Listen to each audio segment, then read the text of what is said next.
Welcome, movie fans. Thanks for joining us for episode 144 of Read Between the Reels, the premier podcast of knowing our movie takes and judging them in advance. If you're a new listener, we're so glad you found us. If you've been enjoying the show, please like, follow, and subscribe, and leave us a 5-star review on iTunes or Spotify. You can also support the show by posting on your socials and by joining our Facebook group. I'm Craig Dickinson. I'm joined tonight by Corey Heidschmidt. Justin should be back next time.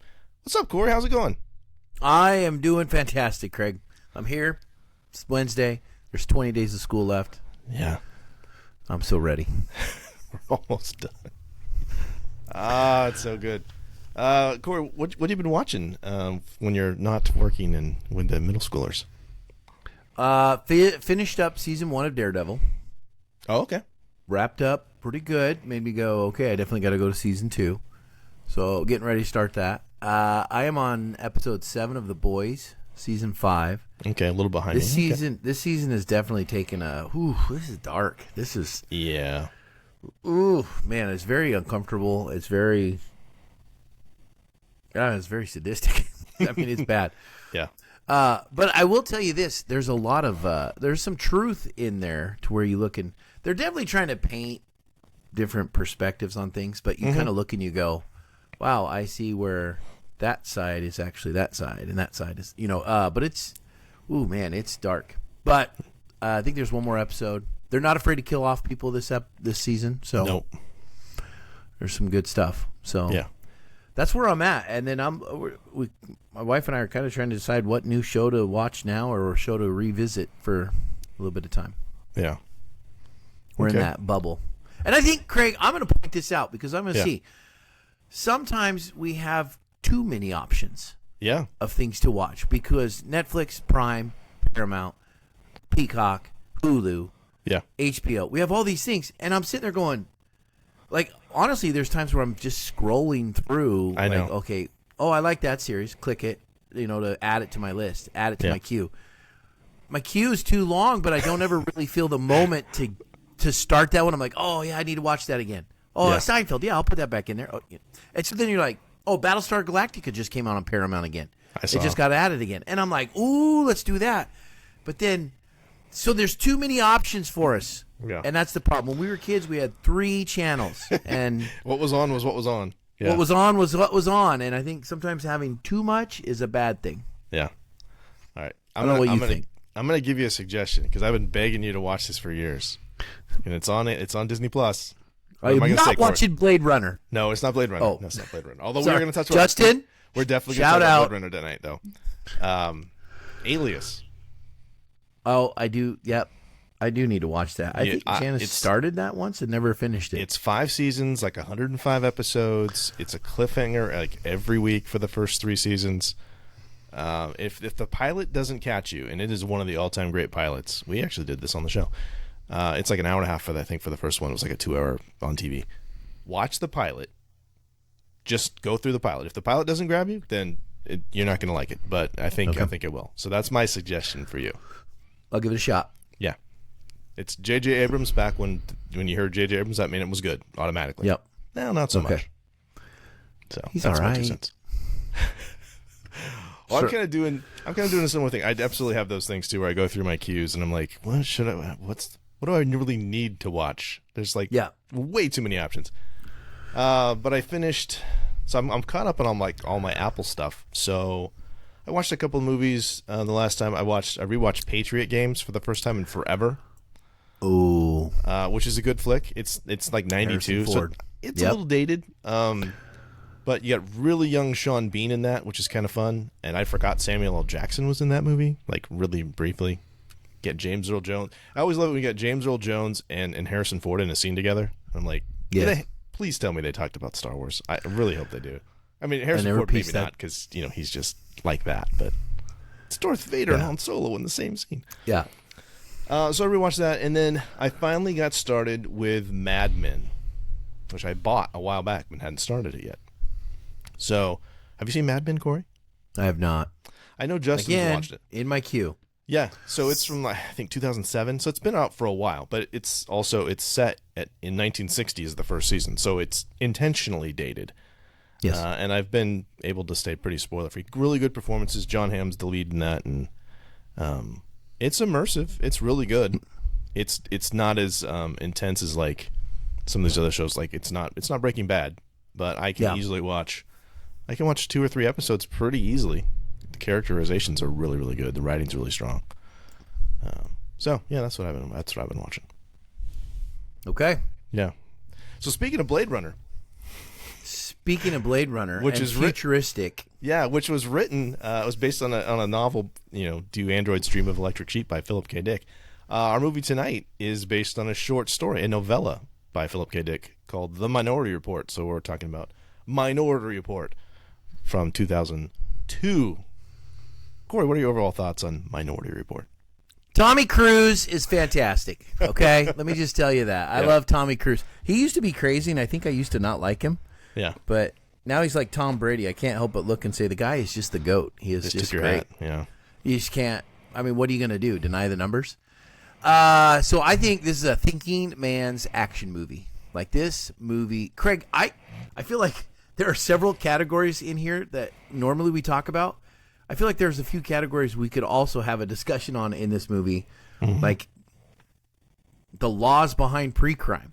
Like, is that something that should be debated? Kind of thing. Like, because there's some definite stuff in here that could be very applicable to the world today. But so I think this is a incredible mystery, thriller, corruption. And at the same time, a little bit sci-fi, out there, futuristic, but it holds up well. Here we are, 24 years later, and this movie has held up well. The technology's held up well. I think the car looks incredibly cool. I would love that car even today. There's a few Steven Spielberg campy scenes that happen, like the jetpack scene where the guy fries the burgers in the house, with the jetpack because they're spinning around. And I was like, okay, that's a Spielberg. That's, here's all this chaos. Oh, we just cooked your burgers for you with our jetpack. So, you look at it and you go, that Spielberg thought that was funny. And then the little tripod eye scanner things were definitely, a little throwback to, wait, no, this was before War of the Worlds. But 3 years earlier, He was thinking about it. He was already thinking about it. So, no, I love this movie. I think it's a great movie. It's one, anytime it's on, I will catch clips of it and watch it. To sit and watch the whole thing definitely takes a little bit of time because it is such a long movie. But I enjoy it. I love it. I think it's got great action. I think it has an ending that I don't like in the aspect of it wraps up too quickly with a monologue. I hate monologue wrap-ups. I feel like they're a lazy way out. So... But we also got that in War of the Worlds last time with Spielberg. So the monologue I feel is just kind of like a post-credit writers write themselves out kind of thing. Yeah, it's you might as well put it as a post-credit scene. I know what you're saying. But anyway, so that's where I'm at. I think it's a great thinking man's action movie. Fantastic, holds up. What about you? Yeah, I also agree. I think this is really aged really, really well. Much more so than War of the Worlds. I enjoyed War of the Worlds, but this is a superior film, I think, in just about every way. I think it's interesting. I think we'll talk about this a little bit more. There's a lot of predictive technology that has come to pass. Yes. Which is really interesting. 24 years later at the time of this recording. A lot of stuff you're like, oh, I remember watching this in the theater and be like, oh, that's really futuristic. And now it's like, yeah, that's regular things like targeted ads, which we'll definitely talk about. Yes. So many things are like, yeah, that's a thing we do now. That's normal. We just accept it. Yep. Pre-crime is on the way. But the thing that I always forget about this movie is how you kind of have this theme of free will versus determinism and the religious aspects of it. Where you have, it's not really, it's not hit over your head so much, but like Colin Farrell's character, Whitwer, has a religious background. Like he was going to be a priest. So they bring in all of that. And then you have Anderton's utilitarianism. And as we get into this, I really want to talk about kind of why he views that way, why he really values the idea behind fate controlling everything. I think that's a really important thing for him. So we'll get into that. But yeah, that's also just kind of reminds me a little bit of Blade Runner. Sorry, Corey, I have to say it though. Like where, you know, what your fate is. What are you fated for? Are you just supposed to be beyond your purpose? That kind of thing. So I mean, it's Philip K. Dick, which makes sense. I mean, he also wrote Total Recall, or at least the source for Total Recall.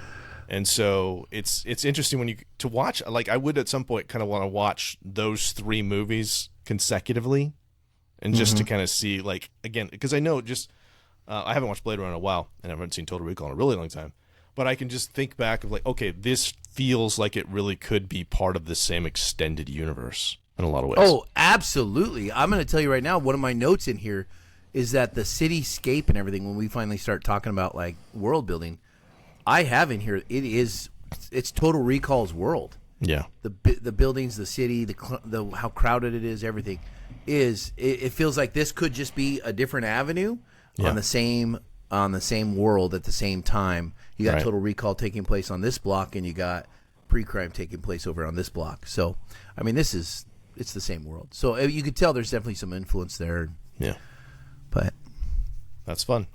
So let's dig into some of those things. For cinematography, Corey, what do you have for composition, color, camera work, some things that you jumped out, and meaning you took from those things?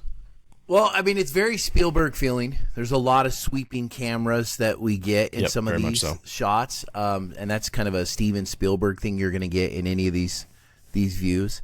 But the thing, just one of the things that I want to talk about is how incredibly white glare and washed out this whole movie is. Like once he gets Agatha out, especially, it is white glare. Behind every window, you can't see what's outside the window. It's as if they put the lights right behind the window and just shined it straight in. And so, I guess I'm looking and saying that I think it's Agatha's out in the world, and so he's just creating this glare, this blinding. Is it a memory? Is it a futuristic view? What are we looking at? And so there was a reason for it, but it makes everything glossy. Yeah, I read about that. But it's overlit. And then they actually bleach bypassed the negative. Part of it is, my understanding is that they wanted it to, and it's not in black and white, but it almost feels like it is. And it's because of, even though this is set in the future and there's lots of futuristic tech and stuff, it's essentially it's film noir at its heart, right? It's a detective story. Like this could have easily been, at its heart, it's a story from like the 30s or the 40s. And so it kind of evokes that. Okay, so like a man who's tricked into going to work here with his death of his son. Yeah. And then it's finds like double out, indemnity. Set up, and exactly. Yes. It's that kind of stuff. And I think the score, when we get to that, like reminds me a lot of that too, where I'm like, this, and I'll just kind of sneak. There's not really leitmotifs in this. There's like one or two, but the thing that kind of stuck out to me, just it fits well to say this here, is that it reminded me a little bit of the Raiders score. Being that, since that's set in the 30s. That I was kind of, okay, that kind of evokes that same kind of film noir feeling to it. Yes. Which is this weird marriage of futuristic sci-fi and film noir. But it absolutely works. But it then also makes, things like the red ball for Crimes of Passion really stand out. Yeah. Right? That's super important. I can see you could almost release a version of this in black and white, except for like the red ball or certain images. And have that, and it would be definitely a dominant take on it. Yeah. Some other things go ahead. No, you go. Okay. So the other thing that I thought was really interesting is that instead of doing, and there are some, instead of doing frequent shot counter shots when you're having two characters having a conversation and you can just flipping back and forth between the two of them, he's often doing just like these really long takes, and there's a couple of that I thought were really interesting.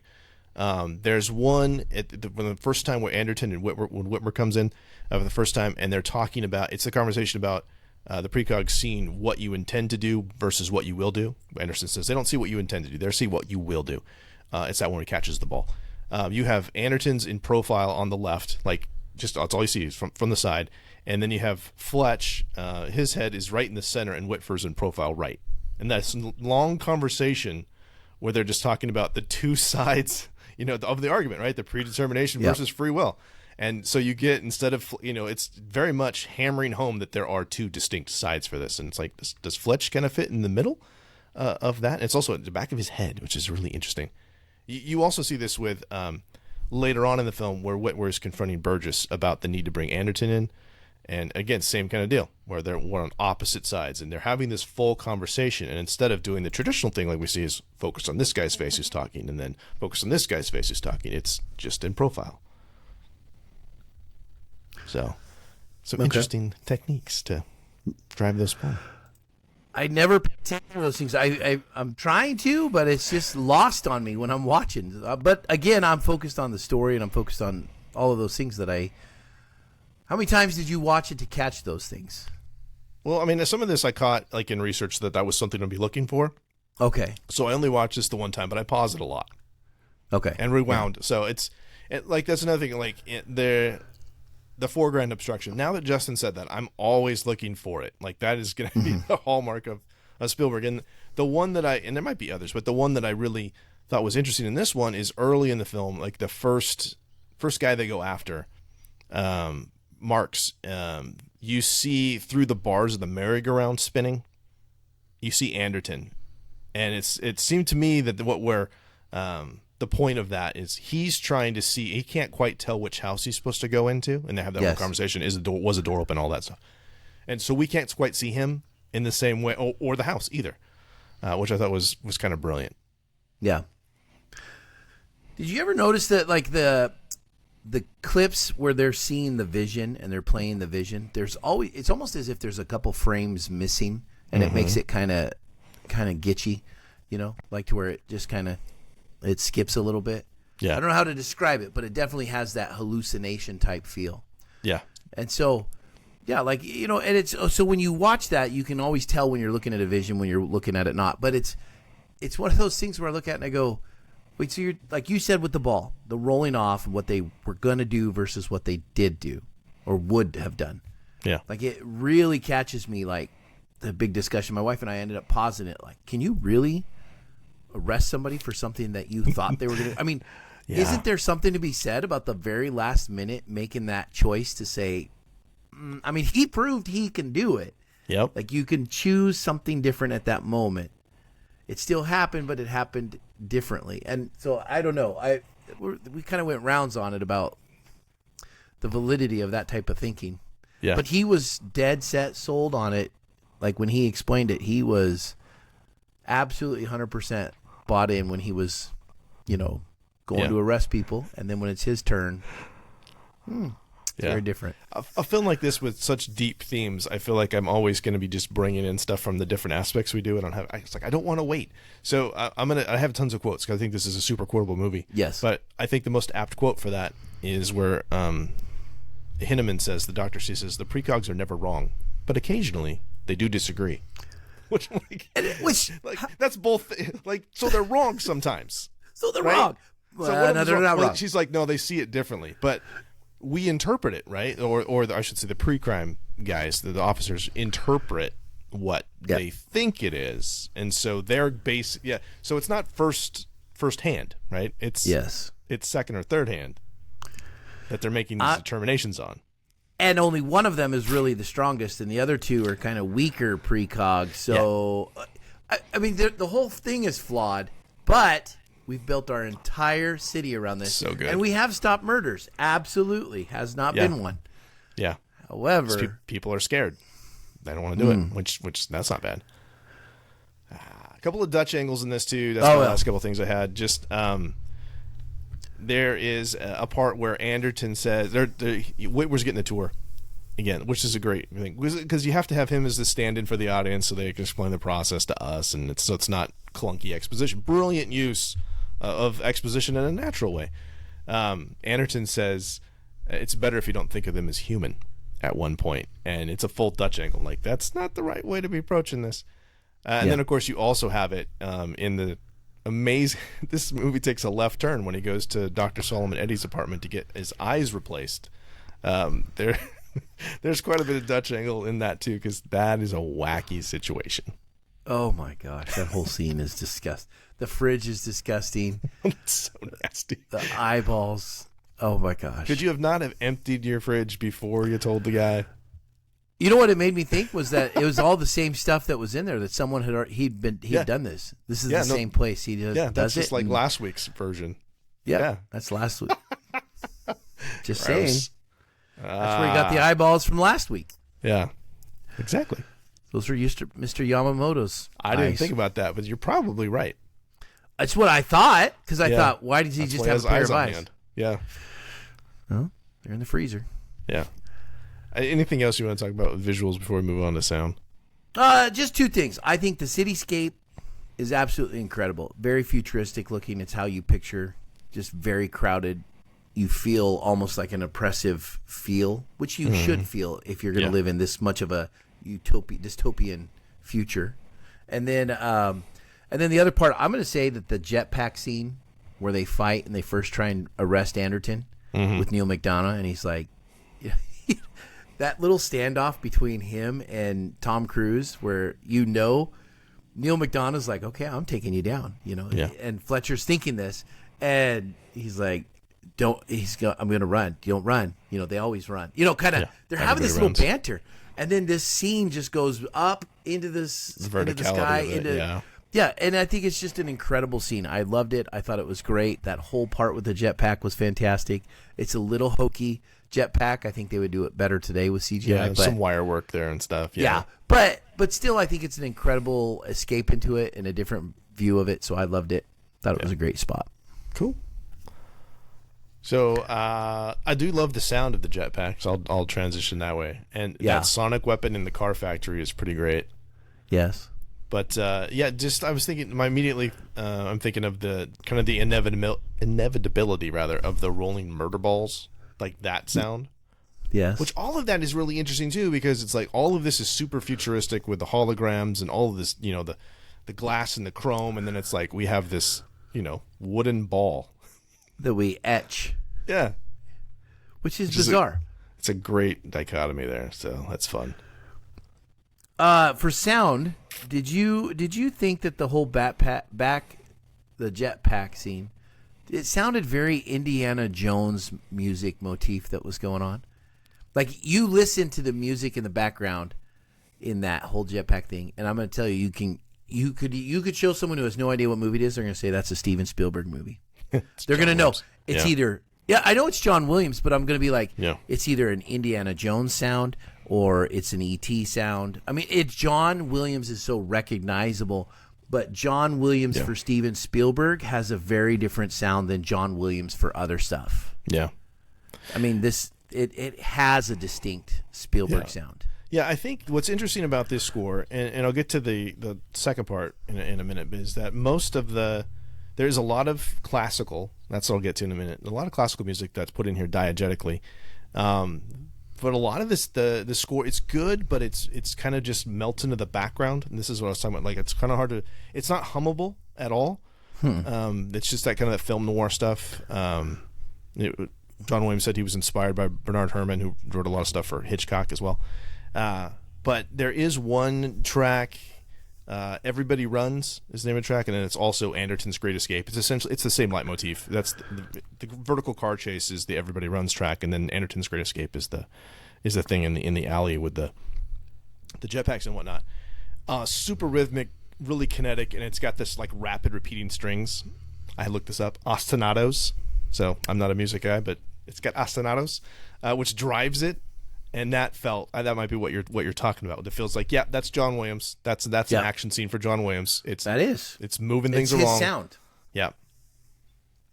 But as far as the classical pieces, the one I found, there's a ton of this.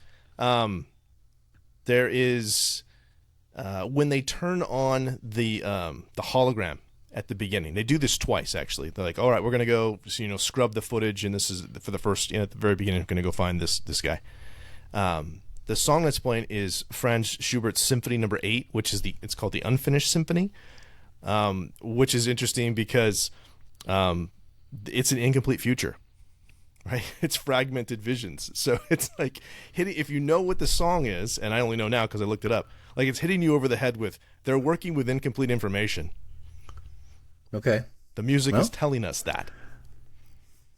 if you knew that very well. I mean, if you knew that enough, that because that's also the same song that plays when John is looking on the for the files for info on the Leo Crow murder, which is also, incomplete and fake and all that stuff. So yeah, that's pretty great. But again, kind of going back to like the religious thing, which I just keep hitting us over the head. Like when they go into the containment chamber and that guy Gideon, which a biblical name, hello, yes, he's playing Toccata and Fugue in D minor, which you know the song.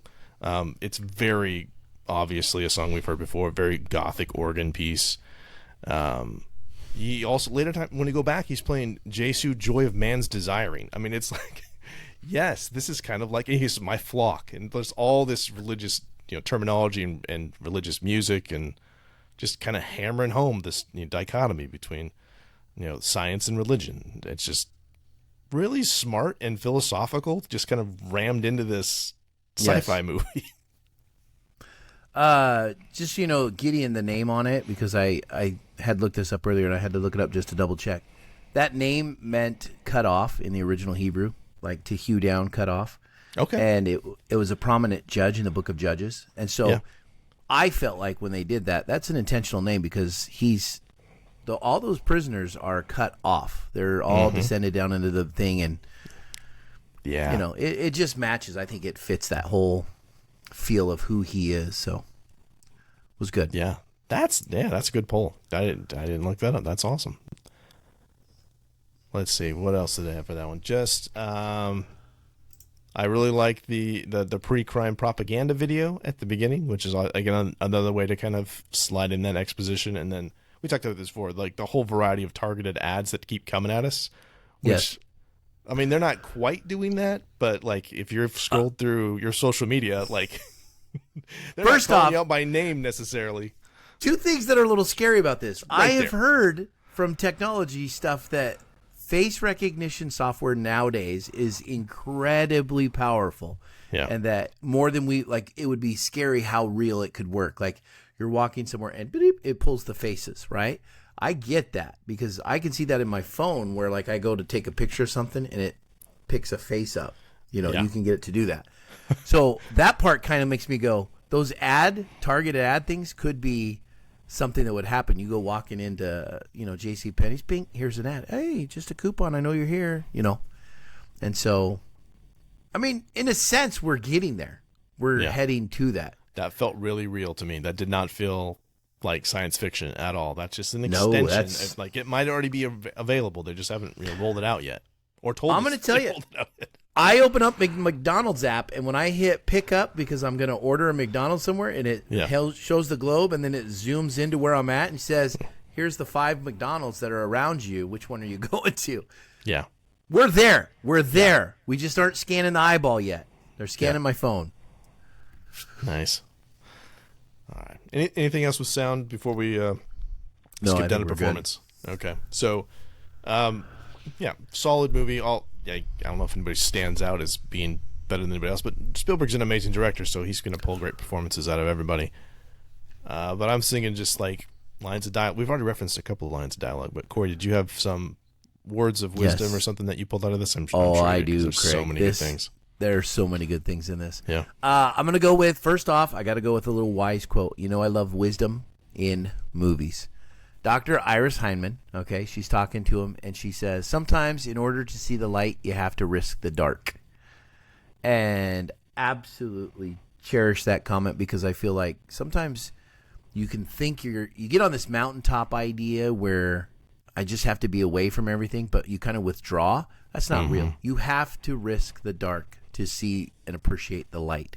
And so you kind of have to go where the problems are to fix the problems. And that it could go in so many different ways philosophically, but I think that was a great quote. I loved it. Nice. I just have a couple that are just kind of one-offs. They're kind of short, but I'll just go with this first one first. First time that Anderton goes down and talks to Gideon, and he's trying to figure out what's happening with the can't remember the name of the woman that got murdered.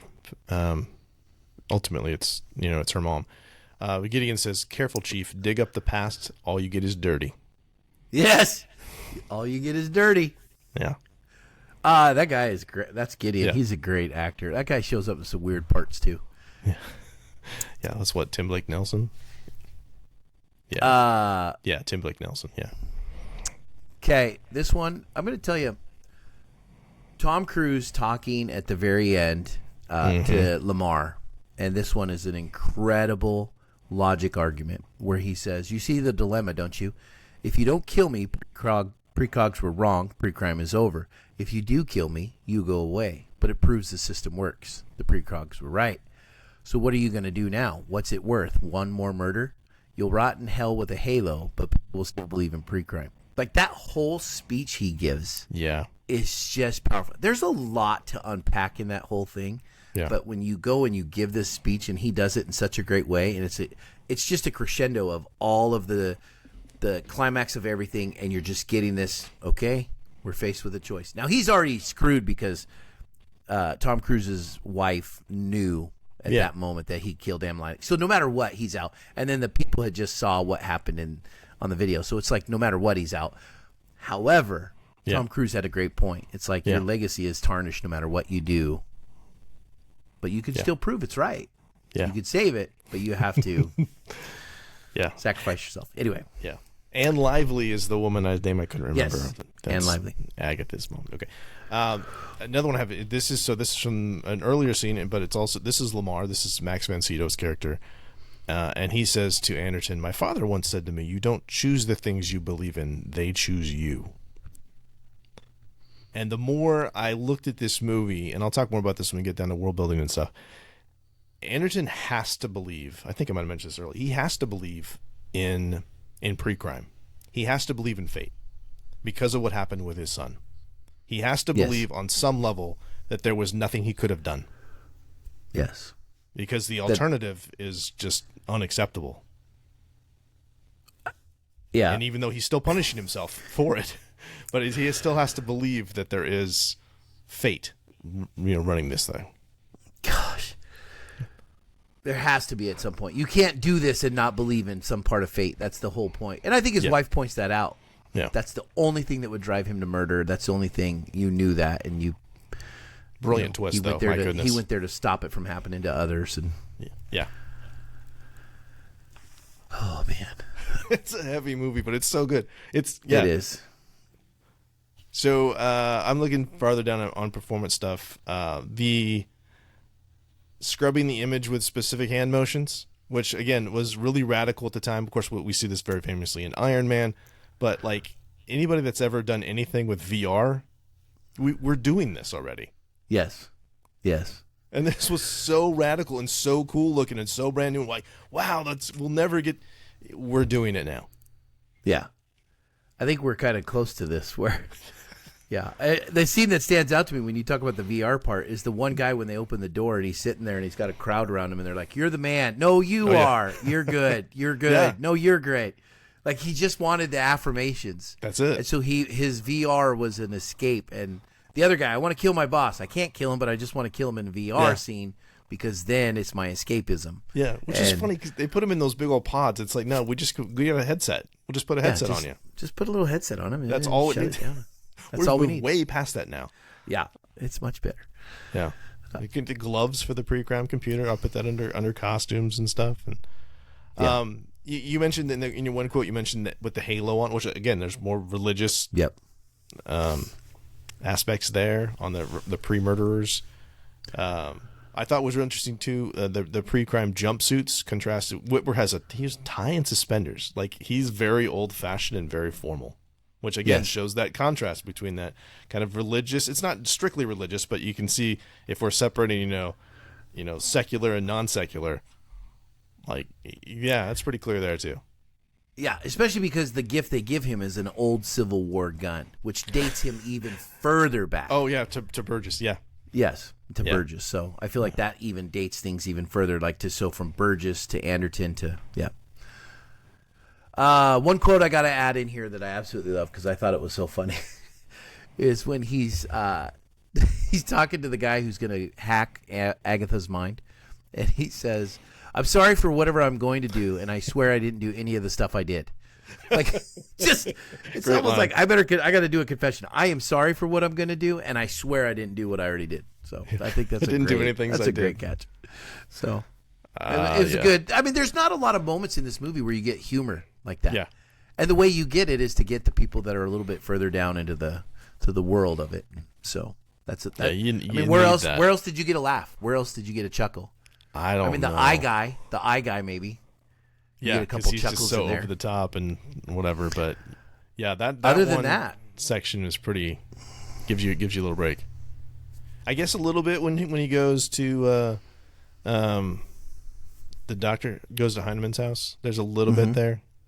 And there's another quote I'll just pull out just real fast. Where I want to see if I can find it real fast. Oh yeah, he's like, yeah, that's sarcastically. That's all. I'm just walking to pre-crime, getting to the temple. That's another thing. Somehow tap into the precogs and download this Minority Report. Just like if you have one, and then walk out.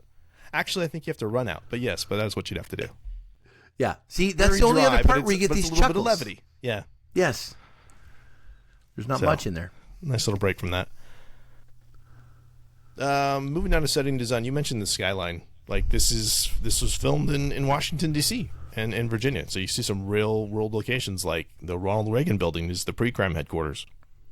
You see Georgetown, yeah, skyline of Roslyn, Virginia, when he's flying over the Potomac. So that ends this verisimilitude, this realism to it, because it doesn't feel. So again, and also watching this now, where we're getting a lot of this technology, like already, it does not feel alien. No, it feels very realistic. Listen, almost too much.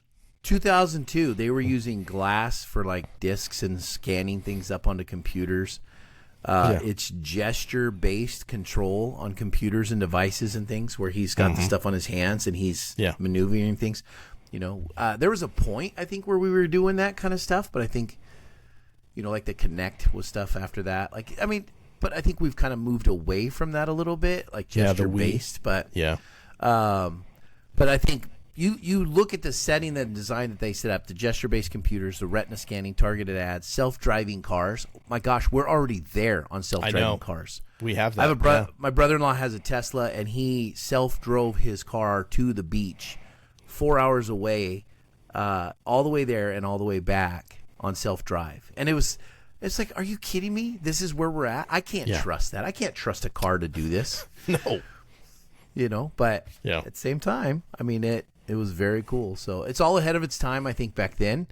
And I think we've Spielberg, in building this world, must have been talking to futuristic people and saying, futurists, for sure. What's a plausible thing? Back to the Future went so far, 35 years, we never got the stuff that we were promised. I still don't have my hoverboard. Where's my Steven Spielberg makes this movie, and I look and I go, actually, we do have some of the things or similar things than what he did. We do. So the eye scanner. I mean, that's how you open your iPhone. The face recognition, right? Oh my gosh! And you're just glass screen with like those apps that you can move anywhere you want, all that kind of stuff. It's crazy. So much product placement in this. I mean, that's kind of a hallmark of Spielberg, though, right? Like, it's gonna sell be everywhere. ads. Yeah, I don't mind it. I mean, it kind of lends to the realism of it. I mean, the only thing that was kind of, I think it was completely made up, was that cereal box that was like a singing cereal box. Yeah, that part hilarious. Well, what about, what I was thinking? That newspaper that updated itself. Like, is that a subscription service? Like, how would that work? Because like, you don't have to buy a new newspaper; it just updates it for you. That's an iPad. Right? That's our phone, right? Isn't that where we're at now? You just refresh your page. But it's just funny. It was like, it's an actual paper. Like, it's a paper. And it just... But it still does updates. That. Yeah. Well, I mean, newspapers are gone. Does anybody... Anybody get a paper anymore? No. So... If you're a newspaper person, I'm sorry. I just insulted you, but... Nah, there's a good mix of stuff. Oh, we talked about, I had the wooden balls down here for props too. This kind of old-fashioned thing just kind of sticks out, but I think that's really interesting. I mean, even to have like the almost bug-like hovercraft that they have. Yes, very alien, very oppressive, very militaristic. Yep. The way they, when they came down out of that, like SEAL Team 6 coming down off the ropes and in their body armor and helmets and. That was very emotionally cold, just kind of the futuristic dystopian. Yeah. You know what I know Justin and I talked about this a little bit at lunch, but the reasoning behind the 6 sticks, I don't quite know. It's funny. Like, you stick you with that and then you have to throw up. Like, it could just tase you, but no, I'm going to make you vomit on top of it. Yeah. And that's what they're called. They're called 6 sticks, which is pretty great. It makes you sick. You want to buy some death sticks? No. That's what it made me think of. But, yeah. It's right there. So, let's see. Anything else you want to talk about with setting and design? I think we're good for characters. Yeah. So characters, obviously we talked about Tom Cruise. Yeah. I'm just looking through. Tom Cruise plays Anderton, Max von Sydow, Lamar Burgess, Colin Farrell plays Danny Whitwer, Samantha Morton. I don't know if I've seen her in anything before this. I was crushed. I'm gonna just say right now, I was crushed when Colin Farrell died. When he killed Colin Farrell. First off, when Burgess says, "You know what I hear? I don't hear anybody coming." Oh right? yeah. Oh, that's you great. knew. He already knew I am going to kill this man, and was committed to it, and knew, you know what? Agatha's not there. There's no pre-crime. I can do this, and so he's just getting away with a murder, and he knew it. And I feel so bad because Colin Farrell was the bright, shining hope in this, you know, and then when he gets shot, his death scene I thought was incredible. The way he died, slowly, kind of chuckled like I was right, and then just collapsed. They set him up as the villain. Like, we're supposed to think initially he's the bad guy. Yes. Right? Because we love Tom Cruise. Tom Cruise is the good guy, and this guy doesn't like Tom Cruise, and they're fighting, so he must be the bad guy. And they see things. They see the world differently, definitely. Yes. But he's a good guy too, and so then you get the flip of him. Like, let's do the right thing, and it's like, and you're dead. Like, oh, I was just starting to like you. And it was great how Spielberg, we know what happened and didn't have to show us. I like this because movies, sometimes we get so caught up, especially like The Boys, where it has to be so graphic and so horrible. Always. But like Spielberg here does a great job where we see him, we get the little bit of blood coming out in the shirt, and he kind of just chuckles and sits down. And then when Burgess goes to shoot him, he steps over the camera and his trench coat closes. We hear the gunshot. So we don't need to see it, but we allude to it. And so, but his character, I think, is incredible. I think his performance was wonderful. I like Colin Farrell, so I think he does a great job. Yeah. I'm just looking through some of the. I mean, it's a big cast, but some of the other highlights. Peter Stormare, who plays Dr. Solomon P. Eddy, the underground surgeon who replaces his eyes, is always great to see him in anything that he's in. Yes. Always, again, he's in Armageddon. He's fantastic. Just some other, just like really tiny, small parts. The guy, the hotel clerk, and in the building that Crow is in, that's William Mapother. Mapother. I'm not sure how to say his last name. He's in Lost, though. That guy, Ethan in Lost. He's Tom Cruise's cousin. Did you know that? I did not know that. Frank Grillo is in this. Frank Grillo. Yes. He doesn't have the mustache. It's a little hard to tell, but yes, if you look carefully, he's in there. And then the guy who has the newspaper that changes on the subway, that's Cameron Crowe, the director, who did, among other things, Jerry Maguire. So that's... Who is the other guy who's with Neil McDonough in a couple scenes? He's the other cop. I'm trying to find him right now. I don't think it's Patrick Kilpatrick, is it? Yeah, it's a guy that we recognize. He plays a villain in some movie and is absolutely creepy as all get out. Yeah, while you're looking at that up, Steve Harris, who was in... Yeah, it is him. Now, Steve Harris is a different guy. He's the guy... He plays Jad. He was in The Practice, I think. I can't remember who that other guy is. It is. It's Patrick Kilpatrick. Okay. And great name. He is an incredible movie. He's in a movie with Jean-Claude Van Damme where he was in Death Warrant and he played the Sandman. And he was such a good villain. And he's so creepy that when he's doing these scenes where he's supposed to be a cop, like part of this, a pre-crime cop, I'm just like, that guy's bad. I'm telling you right now, that guy's bad. Like I can't see him in anything else. Yeah. Like I knew. He's essentially a good guy in this, which is kind of different. But he definitely looked like he was going to rough people up. Like he was not. He didn't. No, but like everybody's performance. Like, this is a star-studded cast, but then there's some performances in here that are really good and catch you. Max von Sydow, I think he did an incredible job just being a villain in this movie. Yeah. And how he talked and how he ran things out. I mean, he carried a lot in there. So, yeah. I should call out Catherine Morris. She's the one who played Laura, John's ex-wife. She was in Cold Case, I think we read about the same time. So there's a bunch of people that were like just TV, essentially, quote-unquote, TV actors.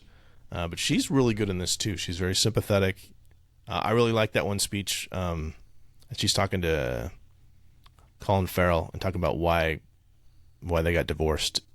And it's like, is it because he was this kind of guy? And he's like, no, because every time I, looked at him, I saw my son. Every time I smelled him, I smelled my boy. Oh, yes. Like, it's brutal. But yeah. That is brutal. That whole scene, that whole stuff tears me up. It brings it back. It brings it back together. I love how it. I mean, maybe that's a little schmaltzy or whatever at the end when they get back together and like she's pregnant and they're gonna have another kid. And it's like he deserves that, man. It's been he's been through hell. Yes. Can I just tell you how creepy Agatha is? Samantha Morton as Agatha is in a couple scenes. Like she is creepy. Run! And her run scene, that's the exact one I was sitting here talking about, is when she says run and screams and it's silent, the camera's tight on her face. Terrifying. It's almost like she's a zombie or something. It creeps me out every single time. And this time was no different. I watched it and I said, so good. I said, I don't like that scene. It just throws me off. But have you seen, I just remembered something else I'd seen her in much later. Did you watch the Fantastic Beasts movies? Nope. You've never seen those? No. Did you watch the Harry Potter movies? I did watch the Harry Potter movies. I stopped at Harry Potter. Yeah, that's I watched right. We saw it. I know we saw Deathly Hallows in the theater. I've read all the books. Okay, well, Fantastic Beasts. You should at least the first one. The first one's really good. She is in that and plays the adopted mother of the Flash. I can't remember. Ezra Miller is in that too. He's really good in those actually. And she's a very different character. You almost won't recognize her, but like she has this very specific look, and that voice is really unique. And so when you watch her, you're like, wait, oh, that's where I know her from. So yeah, you should check out Fantastic Beasts and Where to Find Them. That's a good movie. Okay. I'm looking down Hero's Journey here. Very similar to what I said for War of the Worlds. That Cruise is very flawed in this. Yep. Which he has the whole drug addiction thing, which is really an interesting. Like, it makes sense. Like, for all the stuff that he's been through, that he would have this issue. Could you blame him? Oh. No. Especially because it's Neuroin, which is just, it's something that's supposed to just, yes, it gets you high and you can just kind of mellow out and stuff. Yeah. That's the thing, which is interesting. That's also the same drug that, Anne Lively took that ended up resulting in the precogs. So, what I was going to say is what I thought was interesting is when you look at the setup, right? I think it's really interesting. I think that honestly, John is set up for 3 reasons. I think that the almost obvious one is because he's trying to figure out the Anne Lively murder. Yes. Which that's Max von Sydow, right? He's trying to cover that up. But also, I think that because you talk about the speech at the end, that it justifies pre-crime. It's super public. Yeah. That shows that he gets set up. So it's that if he follows through on that, then that's showed that pre-crime was right. But also, I think the fact that he has that drug addiction, like that's a PR nightmare. So you're trying to go national with this thing. Like, I would want to get that guy out of my program. Oh, so you're thinking that they did that? This was all we got to get him out. I don't know if it's necessarily like. I don't know if that necessarily was an immediate like reason why, but I think that once he made the decision, once he saw, okay, well, John is investigating this, I have to cover my butt. Also, I have this and I have this. I've got other reasons to justify this really, really quickly. Yes. I thought because when his ex-wife was talking to Lamar at the end and he was talking about, she said, I thought you were going to enjoy retirement, and he's coming back out. Yeah. And I felt like, oh man, this is a guy who didn't want his legacy to just someone else. He's got to keep in it. Like he was being forced to retire, and now I don't want to retire. I'm still in here. Yeah. And so like Sheev. I initially thought that's why he was pushing John out, but okay. I see what you're doing. Yeah. No, I think that's legitimate too. He doesn't want to be. He doesn't want to leave. One thing I had a big question about, because I'm kind of down to world building, which we talked about a lot, and how it's just kind of feels, it's like an extension of our world, but it's very dense. Like I know there was a TV show that came after this, which I never saw, and I'm kind of wishing I would have. Like this is a deep world. Like you could spend a lot of time with this. Yes. So the whole thing about this is setting up this. We have this DC is kind of the prototype, right? And we're going to try and go national with this program. Like, did they already have the other precogs lined up? Or are they expecting these 3 precogs to take care of other cities in the entire country? Like, what's the plan for that? It never gets addressed. And that is like a plot hole to where I was like, wait a minute, do we have other precogs in motion? I mean, there's got to be something. You can't just expect 3 people to cover a nation and then, I mean, there must be somebody. It's threadbare if it doesn't go all the way through yet. Yeah. Something's funky about that. Well, he was getting ready to go national. They would have built the program. Yeah. I mean, I'm assuming Heinemann mentions that there were others. Like a lot of them died. So there's a possibility of that. But how they get to that, are there others? They don't really address that. They're looking for other force-sensitive children to put it in the program. Okay, Corey. Final thoughts on Minority Report. I got a bunch of stuff I want to say at the end. It didn't fit anywhere else, but okay. I won't go too long on this one. I'm going to tell you this. Go as long as you want, but I think this is a blockbuster movie. I loved this movie when it first came out. I've watched this movie several times since then. This is the kind of movie you can rewatch. I mean, it does have some heavy topics.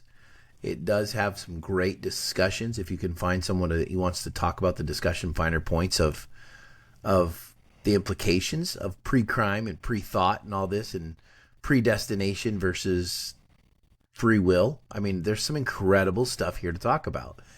I definitely want to know how people would rank this. Like, do you think this is one of Steven Spielberg's best sci-fi movies that he's done? Because I think easily top 3 for me. One of his best. E.T. is incredible.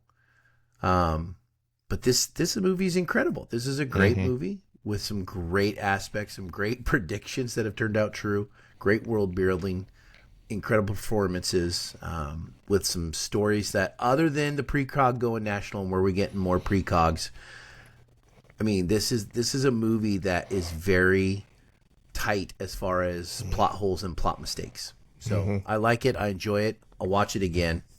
So I'm definitely in. What about you? So, I mean, I just was left with questions. So, for instance, like, assuming that pre-crime works, that they are legitimately stopping what is going to happen, not what could, which is a whole other question unto itself. Mm-hmm. Does 1 or 2 murders justify keeping that thing in place? Burgess seems to think so. Right? It's like, I'm going to kill Ann Lively so that I can save all these other people. Well, and how long does the sentence last for pre-crime? Well, I'm assuming it's permanent. They're permanently... Although they don't execute them, which is interesting. They don't believe in the death penalty. So they put them in a... I don't know. You bring up such a great point right there. Like, what's the merited punishment? Okay. Yeah. Keep going. And connected to that is, like, is it ever justified to convict people on what they were going to do? Which we talked about that earlier. Like, because you don't know. And also, they are... Again, and the precogs don't actually say, here's what's going to happen. They have a vision that shows up on the big board, and the software interprets it, and then the men interpret the software and pass judgment. I mean, they do have... I mean, it's kind of nice. They have that extra step where they call in the extra, the judge, and he's like, hey, this morning I'm doing this, blah, blah, blah. Here's the case number.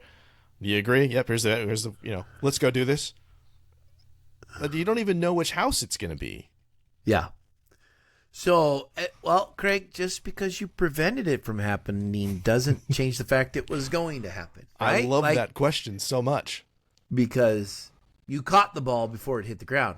Yeah. doesn't mean it wasn't going to. It was still going to. You It's like just that thing in the stopped Matrix, right? You knocked it over. Like, what's going to bake your noodle as if you wouldn't have done it if I didn't ask, Yes, didn't tell you to do it. exactly where we're at. This is a Matrix level question. Yeah. So, just kind of the last thing I thought was really interesting that the Whitwer knows that humans are the problem. He mentions that it's humans that are the problems with this system. He knows this because of original sin, and that God gives us free will. Because he believes in those two concepts, he knows that this is going to be flawed. Humans are involved in it, therefore it's going to be. It can't be perfect. It can't be. I just blew my own mind. Yeah. It's so good. There's always a mistake. So good. Yes, it holds up visually and all of the things, but the fact Think about it this way. They got rid of pre-crime. Yeah. That means there were murders that were now taking place. Yes. And does that make it right? Oh, hey, nobody's getting arrested for things they didn't do. Now they're only getting arrested for things they did do that we didn't prevent because we could have prevented it, but we can't now. Yeah. So, well, I mean, the whole conundrum of this type of system is very incredible. Like, what would you say the right would be? I mean, the right versus wrong. Because now we have murders taking place and the wrong is very evident. Yeah. So now we're only punishing people for what they've done, not what they were going to do. I mean, it's tantalizing to think that you have that control, that you can stop that because you know everything. But that's a false control. That's an illusion of control. Yeah. Yeah.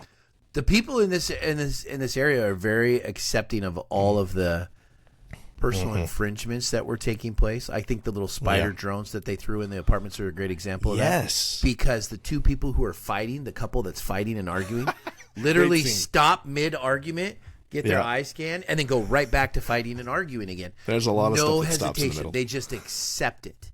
Yep. And so you're looking, you go, I mean, there's some serious infringements taking place here. And they're no privacy at all. None. And they're just like, oh, it's okay. I mean, one guy's on the toilet, one guy's, they're doing all these things, and they're just like, okay, go ahead. There's a couple getting it on, all the things. Oh, yeah. And it just, they just accept it and move on. That's a good point, Corey. Yeah. It's not just that you're getting, pre-crime. You're getting all these infringements that go along with this so that they could find a pre-crime. Which also goes along with the targeted ads thing, too. Like, you have zero privacy. I mean, even I was thinking, that one, he walks into the Gap, and he's like, hey, how did those, T-shirts go? And, they're just blaring out what you bought last time. Yeah. Well, and there were so many different ones. It's that's the question you're left with. Is it just for them, or are other people seeing those ads walking by? I'm assuming everybody's hearing it. Oh, man. So, good movie. Good movie. Great questions. All righty. Let's get out of here. And as we do, we just want to thank everybody for listening. If you want to connect with us, you can find us on X, Instagram, and Facebook. You can email us at readingbetweenreels@gmail.com, or you can use the SpeakPipe app on our website. Leave us a voicemail.